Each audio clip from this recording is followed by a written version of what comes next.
Thomas Ryan is an assistant professor at Trinity College Dublin.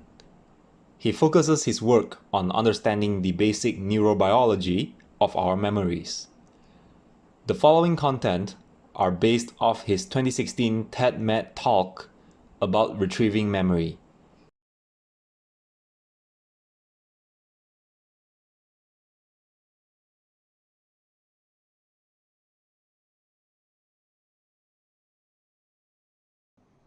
Where am I? What happened? Hello there. You have been asleep for quite a long while, Mr. Thomas Ryan. What happened? My whole body hurts. You were riding a bicycle and the car hit you. You suffered head trauma. Huh? But I can't remember anything. Thomas Ryan's brain cannot recall the crash event. However, his broken collarbone remembers the crash event. How could this be? Here comes the biggest question of this video. Are your brain's memories ever actually lost? Here is a paradox. How can we remember single events that happened years ago, but cannot remember important things that happened recently? Remember important stuff? Remember events that happened years ago? Oh yeah. I would rather remember the flavor of pizza I ate 3 years ago compared to the dinner I ate last night. That's not so important, I guess. Okay. Without memory, there will be no prediction and no cause and effect thinking. Memory is the key to success of our human species. And aside from memory, why are humans evolutionarily more superior than many other animals? The answer is language.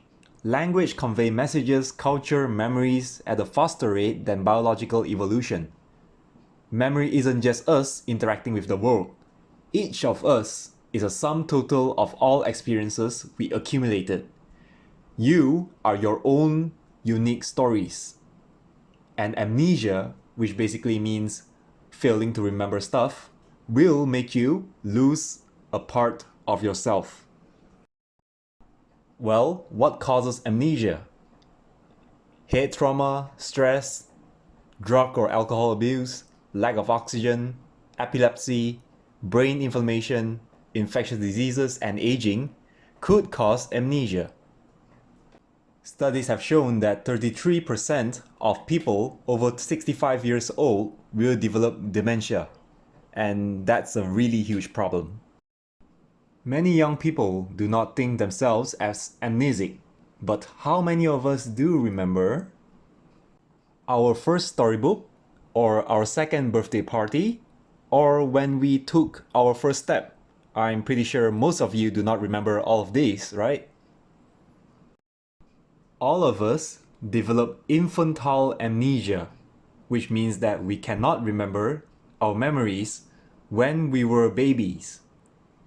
That's why our children will never appreciate efforts we put into them in their early years. Memory loss due to aging, misadventure, growing up are fundamental towards our experiences as humans. What if we can get those memories back? Here you can see books in the library. What if the books are not lost, but we forgot where it is in the library? The memory is still in the brain and we need to find it. Defining memory is a difficult task. Memory is equivalent to knowledge that has been accumulated in our lifetime, distinct from your genetically encoded instincts. Researchers study the brain by studying people who suffer disease or brain damage. They study what is wrong with their brain, which part was damaged, and this is important to a human's memory storage. also called an engram. As a result of this approach, we know quite a lot about people with amnesia, but not so much about memory itself. To make progress, we need to differentiate between active remembering from memory information content. We know from daily life that remembering is highly volatile and is sometimes correct, sometimes wrong. And remembering is influenced by a lot of factors, such as mood, context, alertness, sight, smell, caffeine, and the people looking at you. And memory is different. Memory is not an activity like learning or remembering. Memory is actually biologically encoded information. It is long-lasting and stable. It is a change that is caused by learning. Memory is dormant throughout our whole lives and is only called upon when randomly by a trigger or a cue, such as the taste of a cookie. Memory in brain normally? Memory in brain once triggered by a cue? When suffering from memory loss, our brains may lose access to these memory engrams due to neurological causes, which affects our ability to remember. But it does not damage these memory engrams. The memory engrams are still there. If we want to find for the memory in the brain, how do we know where to find out of billions of synaptic impulses? Where can we find memory? Exactly how do we find a memory's location? Here is an example. Sherlock Holmes is tasked by the King of Bohemia to retrieve a photograph in the home of Irene Adler. And how did Holmes find the photograph? What he did was, he released smoke into the house and identifies the photograph's location based on the subject's location. The woman rushes to the things she valued the most based on instinct.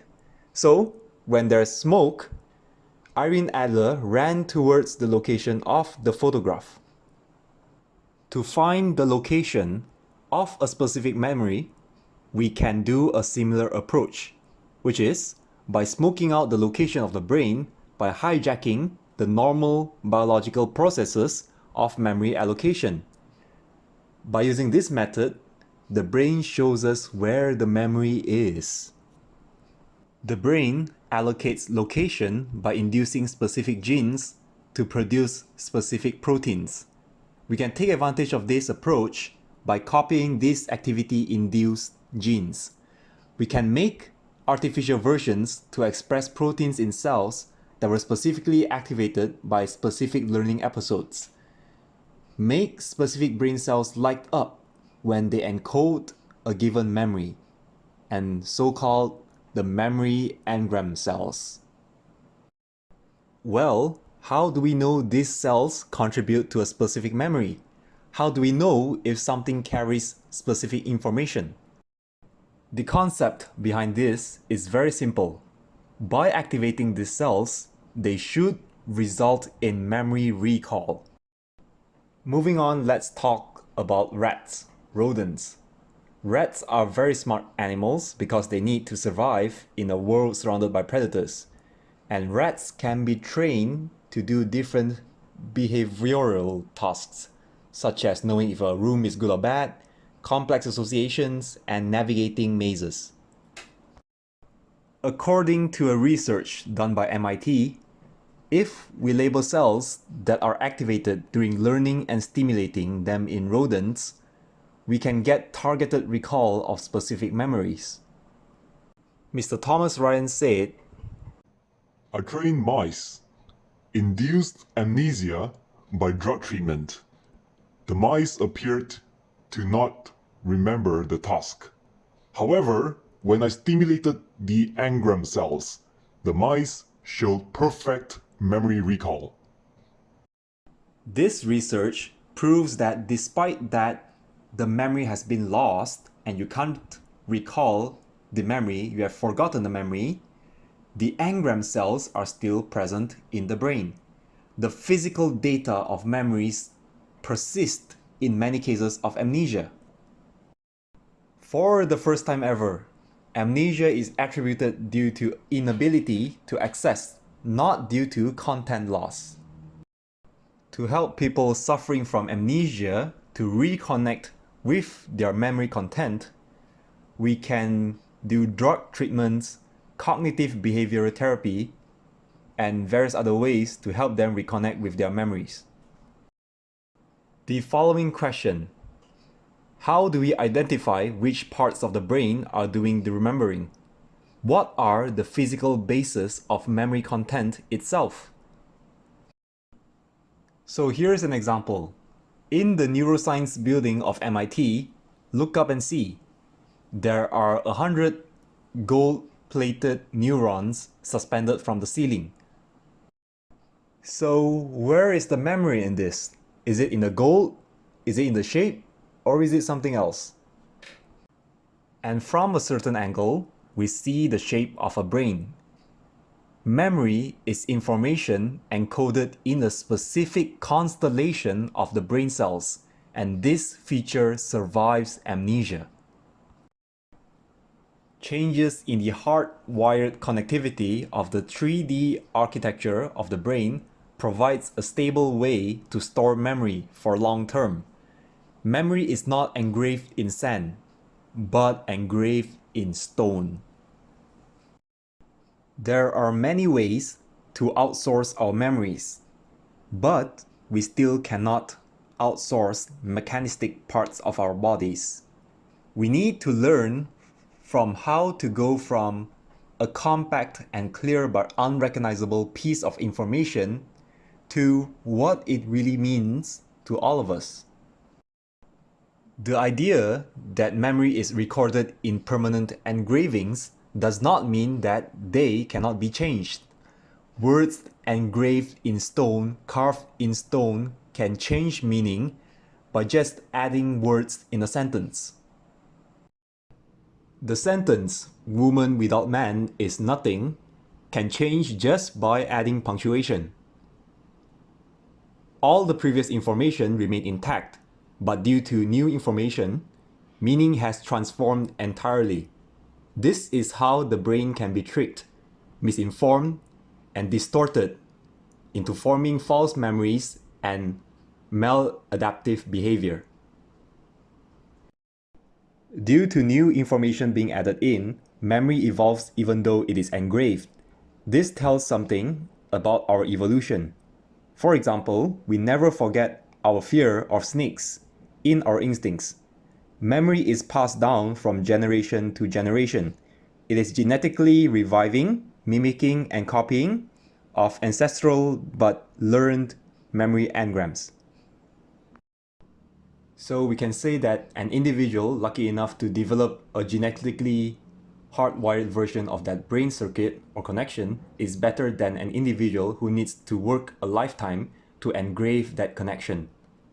So, why is memory so long-lasting yet so vulnerable? The answer is, great strength comes with great weakness. The great strength of our brain and us as a species is our inherent adaptability. Our genes, DNA, politics, all must remain conservative as our survival depends on it. But still, we need to change, we need to adapt to new environments. In nature, nothing comes for free. With every advantage given, a disadvantage also occurs. Amnesia, which is the phenomenon of humans forgetting things easily, is a price we paid for our enormous cognitive flexibility and huge cultural and information potential of our future evolution. To counter serious cases of amnesia, therapeutics, prosthetics, and external aids were developed to combat memory loss. What if we can connect the brain with its memories and forget about amnesia? If you like my video, please hit the like button and subscribe to my channel. Thanks for watching.